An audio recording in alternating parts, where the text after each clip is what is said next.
Hello guys and welcome back to the Laird Performance YouTube channel. Today we have something different on the dyno. We have this car in for a stage 1 tune and it is a MK4 Focus ST Line, but it's the 1.5 EcoBoost model. This is going to be a bit of a challenge. The train always goes by and ruins my shot. As I was saying, that train's still there. That is a big train. Now it's gone. So, back to where I left off. This car in particular, I haven't done many of them, and to be honest, it isn't one that we get a lot of requests for. So I'm not going to go out my way to buy an expensive file that defines the likes of the ignition tables, the lambda tables, etc, etc. So I'm basically going to have to go through, define all of the tables and then edit them, which makes the job a little bit more time consuming, but at the end of the day we need to get the results that we want, and the only way to do that is by doing that part of the job first. Otherwise, all we're looking at is raw data and it means nothing to anyone. I've got enough files that I think I can pick up what controls what and basically, define it myself and then edit it. So we're going to go through doing some of that. We're going to take you through some of that journey and then see how much power we end up in the end. This is the 182 model, so I'd expect it to do okay. I'm not entirely sure the complete differences between this and say the Mark 8 Fiesta ST, but we'll find out soon enough. I'm hoping there is going to be a small trick that I might be able to get round this and still save all my work to be able to distribute to all of my dealers, etc. So let's go, get cracking, take the first reads and then let's see what we can do.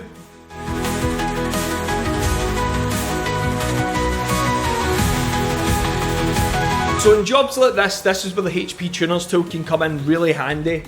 Basically, HP Tuners has everything already set out, so you will pay for a credits-based system where you will pay for every single car that you do. It's good in the sense that you don't need to buy lots of Demos files, not good in the sense if you do a lot of development and a lot of redistributing. So because we don't do a lot of that in this particular model, it might be a good shout to try and use that tool and see if it'll speed up the entire process, because the only problem with going through defining all the tables is it can take an excessive amount of time, but it just depends how similar it is to other things. So here is the main power plant of this engine. It's the 1.5 3-cylinder EcoBoost engine. Very, very similar to the Mark 8 Fiesta ST, I can see already. So it's going to be very interesting to see how much of the calibration is the same. We can actually do quite a lot of modifications for this car, but this one's stock, but it's running 99 RON fuel, which is exactly what we want for this particular car. So we've now just read off the file. I've read off the file using my B-Flash tool, I've read it off using my CMD, and I've also read it off using my HP Tuners tool. The HP Tuners tool, thankfully enough, has everything all defined already, so this shouldn't be too much of a task, but I want to just go through it and define some of the tables and show you guys what this looks like before and what it's going to look like after, once we start figuring out what controls what. Just to give you an insight into how complicated this process actually is, because some people think we'll just get in here, changing a couple of settings and that's it, it's easy. Without having things defined, you can't change anything, it just looks like letters and numbers, it means nothing. Some of us will use the letters and numbers and be able to work out exactly what that is. I prefer to use the actual patterns that we can see in the 2D. It just comes down to the individual who's doing the software, what they prefer to use half the time. So let's go and take a look at what's actually in here. This is what it looks like when you read off the ECU. When people say it looks like the Matrix, this is kind of what they mean. It might look like this, but this is a particularly scaled down version. We need to scale that up just a little bit, but all of this actually means something. Now when you get through to certain tables, you'll start to see things that you might have seen in other files before, something that makes a bit of sense, like a particular pattern that you may have seen, and then you know that roughly that is what that means. For me, I prefer to work in this kind of mode so that we can start seeing what's what. Once you start getting into the data zones, you can start seeing patterns really emerge. A lot of this particular ECU is in 32-bit. So these are all the stuff that we can go through and eventually, work out what controls what, because all of this is stuff that's controlling things on your car. Now the HP Tuners tool, it gives you pretty much everything, what controls what. So it's like a mini file that we'd use, such as a demos or a map pack, but this has basically got all the map pack already set out. It's got everything laid out really nice, which is good. It means that it can speed up the process significantly.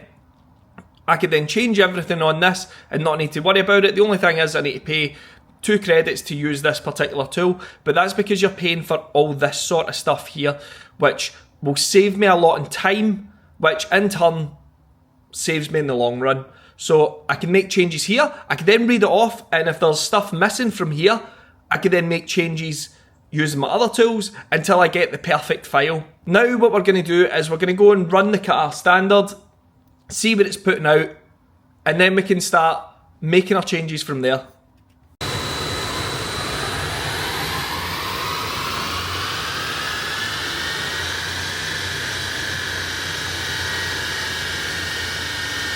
Well, the car produced bang on the factory figures, which is exactly what we want to see. We don't want to see it significantly under, otherwise we end up knowing there's probably a problem, or Ford is just overquoting the standard car, which they have done many a time. So let's have a quick look at the graph. The dyno has calculated it out at 182 horsepower, which is what the factory car should be, and 267 newton meters. The graph looks okay. Can't really complain at that. There's no major dips or anything like that. It's smooth enough. Let's go and have a look at the logs now. Having a look at the logs, it does exactly what I'd expect it to do. It uses the throttle to help control itself, so it opens and shuts. That's this one here. The spark advance is a little bit wavy. Up the top end, we've got a wee bit of ignition pullback, so hopefully I'll be able to sort that out a wee bit. It is quite a lean running car, which is what I'd expect from a modern car anyway. I think there's going to be quite a lot of power here to be had. It doesn't use very much boost at all. It uses very, very little. I'm wondering exactly how capable this turbo is going to be in comparison to, say, the ST turbo. But what we'll need to do is just take it up in increments, see how much power it creates, and play about with it as a whole. I think there should be a decent amount in this car. What I'm going to do is start editing the file and see where we end up with it, just with a couple of very small changes. And hopefully we can outperform very quickly all the generic software that's out there. So if I was doing this on my program called Windows, which is what we generally use to create stock ECU software, I'd be basically using like a 1.5 EcoBoost from a Mark 8 file that I've already done to work out what's what. But there is significant changes, but usually what you'll find is some areas are the same. And that's how we work out what's what. So the likes of this, because it's highlighted in blue, I can open this, and this is a map file here, and this is what it's for. On here, I can't exactly open this because there is nothing there to be opened. So what I basically need to do is transfer this across over to here, and then we can start, changing the actual values on this one. What I don't want to do is take all the map values from this over to this, because if I do that, then it might actually do too much. So we want to make the changes to this particular file rather than just copying it across.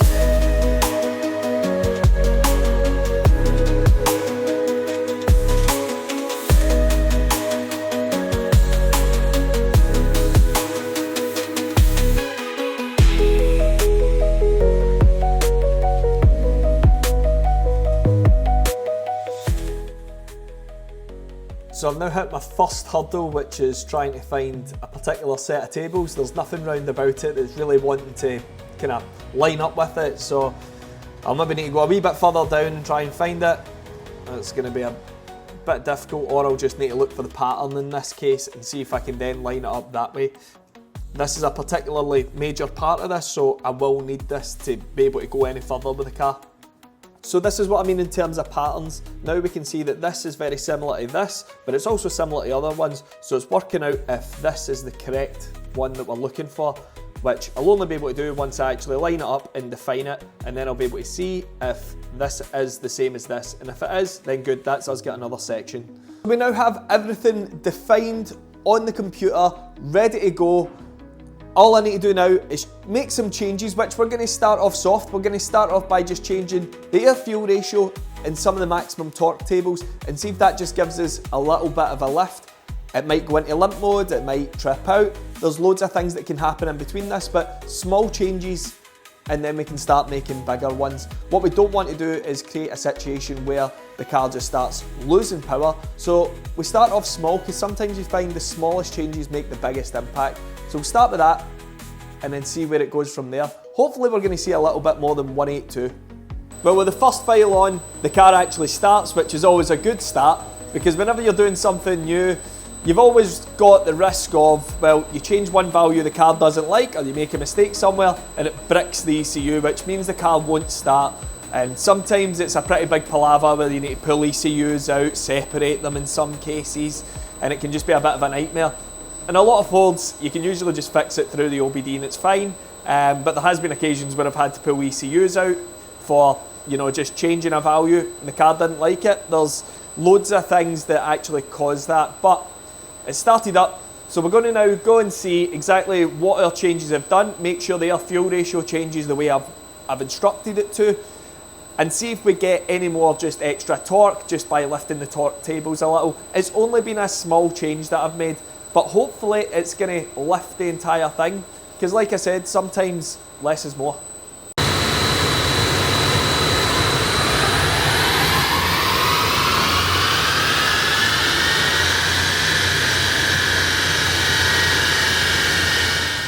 So as far as first tries go, that was pretty solid. We got a nice increase in boost pressure, nothing too crazy.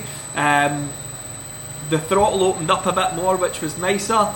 The air fuel ratio done exactly what I asked it to, and also any of the spark retard that was happening in it has disappeared.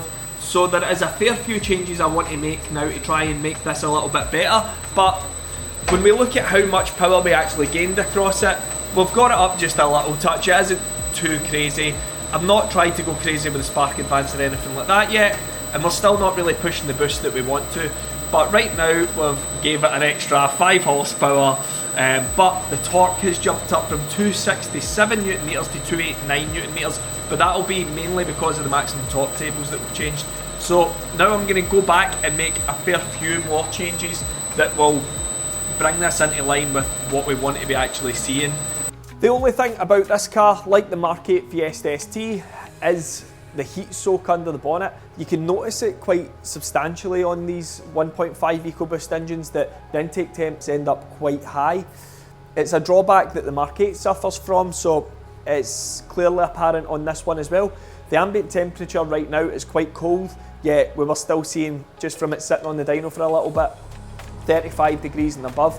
That does come down as the pull starts, but even starting at that level, it's not entirely great. So trying to keep the car cool while, you know, trying to not cool it too much is actually quite difficult on these particular cars. So getting a clean dyno run can be quite difficult, but I suppose it's okay for simulating when you're sitting at a set of lights or whatever, because your car will heat up. But if you're on a motorway, you're constantly getting cooling, it's a bit different. So we're going to run it now with the changes I've made, which are a fair bit more than what we've done just for the first file, just to test it out. So to refine the car now, I don't really need the laptop outside the car. It's sometimes just nicer to work on a bigger screen when you're doing a lot of changes, but I've done pretty much everything that I think I'm going to need to do to make this work the way I want it to work. So now I'm going to log the car and start dialing in the last few bits and pieces to make it, you know, perfect. There is quite a few things I'd like to still try, but we'll see where we end up after this next run and see if it gives us the exact power output that we're looking for. So to actually log this car today, I've been using the HP Tuners tool. So to write the file, I've been using Winnows, which is the kind of industry standard for doing stock ECU stuff. You know, HP Tuners, I can use that as well, but again, like I said, it costs me credits every time I want to use it. It's good for those who are maybe an enthusiast that want to try their hand at a bit of mapping and stuff like that, but you are limited to their suite, which is the only downside. I can create, you know, certain files that allow me to operate things out with the suite, but I need to have it in my Windows first. That's ideal for like the remote stuff that I do. But for today, we've been using Winnows for the actual tuning, but HP Tuners for the login, because the HP Tuners login is significantly better than pretty much anything out there on the market. For me, it is the perfect combination because I have full access and the really good logging capabilities. There are other loggers out there. Again, you need to spend credits just to log the car, And yes, it gives you access to more things, but all round, I think the HP Tuners is probably the best log on the market for this particular car as far as affordability is concerned and, you know, the actual logging that it can do for you. So we're going to run the car again, see how much horsepower we create, see if there's any issues and what needs tweaking, and see if we can make a little bit more. So what I'm going to do is 4th gear pull again, just as we did. We'll see if this gives us a good bit of difference or not. What we really want to be seeing is the graph going way above what we've already got.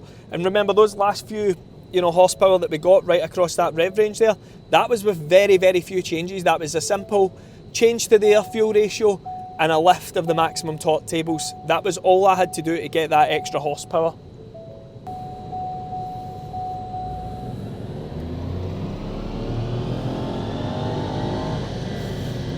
Wow, that was a fair jump now. So that was a considerable amount more. And we've got the throttle body completely open now, which is what we want to see. But up the top end, I can see that we're way above the wheel horsepower that we were initially putting out, even on the slightly tuned file. 208 horsepower, 307 Newton meters. So that's actually quite good for this car. But I do think there is quite a bit more in it. So we're going to make some more changes. We're going to ask a bit more of the car and see if we can get this up to closer to the Mark 8 levels. I'm not entirely sure that it's going to do that. I'll be honest, I don't think it's capable. But, you know, again, I've not got that much experience with this car. But if I see any sort of sign that the car's struggling to produce that level of power, I will be cutting it and stopping it there. So what I've mainly changed from the last file versus this file is at the bottom end, I've lifted the torque limitations ever so slightly to allow us for a bit more boost. And at the top end, I've added a bit of extra ignition to try and get the power up. There was no reason that I couldn't be able to do that because everything, as far as the logs were concerned, looked good. There was no sorts of ignition pull or anything like that. It was all tracing round about where it should be. So what I'm hoping now is that these small changes will allow us to create just, again, a bit more torque and also a bit more power. Now, there is a couple of little just kind of things that I want to try out, like see if we can activate the burble strategy or make the power modes switchable as such. So this car has an eco mode. It'd be quite nice that if we put it into the eco mode that it will dumb all the power right down and make it, you know, a lot more economical. So basically it'll go back to factory power almost, while the sports mode and stuff like that will be aggressive and, you know, quite powerful in comparison to what it was before. So we're going to go and run the car again, see if we've made any extra power with the changes or if we're going to start going back the way, because that can happen, that you make more changes and then what happens is the car goes back the way. It is a balancing act and trying to make sure everything is running as happy as it wants to be. That is the main thing for us. See, I'm never looking at the graph really whenever I'm doing this. I'm always just looking at the computer, so I always get to see the graph at the end of it. I'm mainly watching for everything else that just keeps the car safe, so that if there is anything that looks not particularly right, I can just step off and then go back on it if it looks as if it's going to power through. But I'd prefer to just step off and then, you know, make changes if I need to, rather than, you know, powering through what potentially could be an issue. So I'm always just looking at the data on the screen rather than what's happening on the dyno graph. Realistically, the power means nothing. This is just for delta gains, so as long as you can look at the before and after, that is what actually matters, whereas people get hung up on the peak horsepower figure a bit too much. The thing is though, people can manipulate dyno figures all they want, and it happens more often than not in the industry. That is just the reality, but it's to keep people happy a lot of the time, rather than people just accepting that they've maybe not got as much as they'd like. Because right now, at the bottom end, I'm not where I'd like, but if I then start getting to the point where the car's not happy, then that's just that. I can't necessarily get any more out of it in the time that I've got. Maybe if it came back another day, I would get more out of it. But the main thing is making sure the car is where it needs to be and not taking any unnecessary risks. So we're going to do the pull now. I'm going to watch everything that's happening on the screen, and hopefully we're going to see a bit more at the bottom end.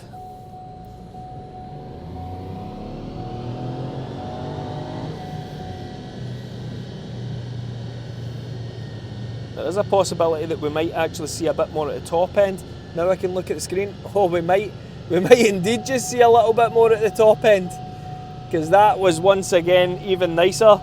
So the changes I made all round there have reflected well. It could just be the tyres that's heated up now and we're getting a little bit less frictional loss, but where we're at I think's right.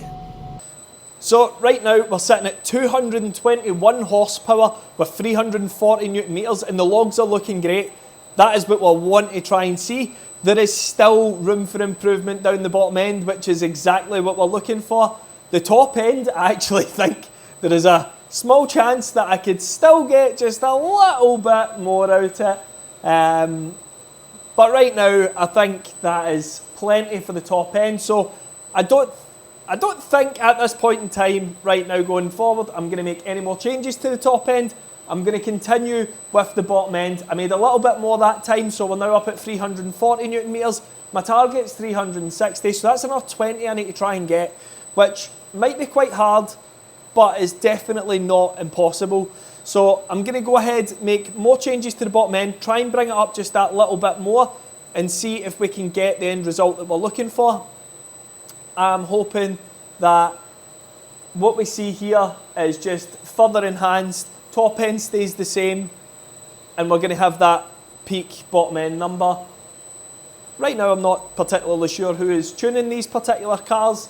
As far as figures that I can find, this seems to be the highest. It might be, it might not be. It doesn't really matter too much. Like I said, it's all about the delta gain. We started at 182 horsepower and now at 221. It'd be nice to just get 222 just because then it's a nice round number. You know, I'm very happy with what I've achieved so far, especially since it's the first one that we've worked on. The thing is, all the Ford stuff, as far as how it runs, is generally the same. So as long as you can do the other ones, you can generally work with what's coming out now. There is some that are totally different, and you know, the way that they operate can be a bit funny. But right now, this car is running lovely. So where are we at with it? Well, that last file there, the bottom end wasn't quite as happy with the changes I made. So what I'm going to do is revert the bottom end to the file just before it, and the top end on the file that was just before it, back to the file that was just before that, because the top end on version 6 was better than version 7, but the bottom of version 7 was better than file version 7A. So for me, I think that's where it's going to be at its sweet spot. What I don't want to do is chase 5 horsepower or 5 newton meters, and then all we end up with is going back the way and we start getting loads of ignition retard, because what we want to achieve is the car to be fast and reliable as possible. We don't want to have it on the absolute limit. It's different if you're going to, you know, drag race or something and you want it at the absolute pinnacle of power and you don't care what happens next and you want us to push as hard as possible. That is different, but we don't want to be taking unnecessary risks with people's cars. So I'm quite happy with how the car's performing. We've got a massive jump in power.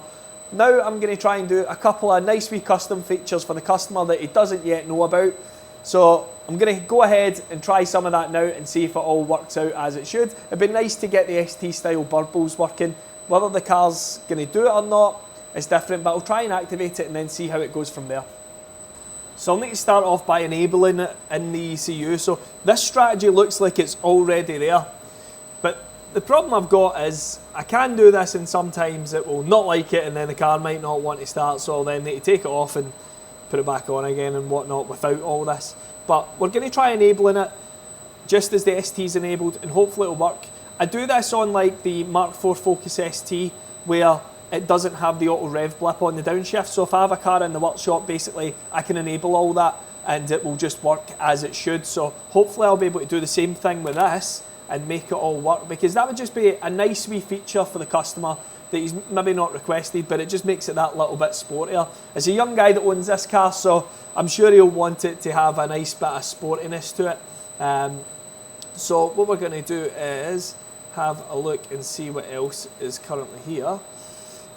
We'll go from there, but we'll give this a go and hopefully it doesn't activate in every single mode, because if it does, that's not really any use either. We want it to activate and deactivate the exact same way that the Fiesta ST is done, which would be quite nice. what I'm also going to do is I'm going to drop the coolant temperature to start the burble so that it's, you know, we can work on it right now, and then we'll lift that again back to where it was. That way it doesn't activate when things aren't warmed up enough, but just for the time being, to make sure it works, we want to try this on it and see if it actually does what I'm expecting it to do. Because there's every chance that the mode switching might be a little bit different on this, but it shouldn't be, but you just don't know. Well, basically if this works, that's the icing on the cake for me. I've made the power I want, and I've added a few extra features that otherwise weren't there and probably don't even come on this model, but everything's there in the ECU just to activate it, and hopefully it'll work. What I don't want to happen is that it bricks it through changing things, but that shouldn't be the case. Everything is there, it's just a case of getting it to work. So hopefully the changes I've made is going to allow it to actually do what I want it to do. So we'll have the power, and we should have some pops and bangs on like sport mode, and sport mode only. That is the overall kind of end goal. What we don't want is it going pop, pop, bang, bang, bang, bang. It should be based off a time duration, the way like the RS, the ST and stuff like that is, except it's on an ST line. You'll find that a lot of cars will have things within the ECU already to go, just it's a case of enabling them and knowing how to enable them. It's a lot of trial and error in a lot of cases, but I'm hoping that because I've done a lot with these cars in the past, I've activated this sort of stuff before. There is also an anti-lag strategy which we could activate, but I just don't feel the need to with this car. It's not necessary. Not everybody likes it either. We actually disable it for some people in the MK4 Focus ST because it makes a particular sound that people don't like, so sometimes we take that off. But ultimately what I'm hoping to see is that we can start this up, put it into sport mode, and it's going to do a couple of pops and crackles and stuff like that. So let's go to normal mode. In normal mode, nothing. Let's switch it over to sport mode.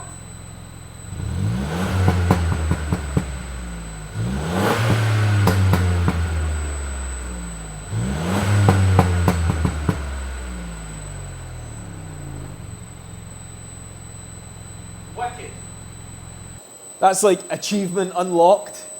More XP, upgrade your hardware. I'm pretty happy with that. So in normal mode, it's not doing any pops and bangs. In sport mode, it's doing the pops and bangs. So that's good. What I'm going to do though is I'm going to try and lessen it down a wee bit, because less is more when it comes to these sort of things. You don't want it sounding trashy, so it's better that you have it, you know, a wee bit more refined. So I'll go in now and I will change the actual burble duration, because this is all done off time. So what I can do is I've got it set to 1.5 seconds now. I'm going to turn it down to 1 second, and that should be more than enough, and that should complete the job.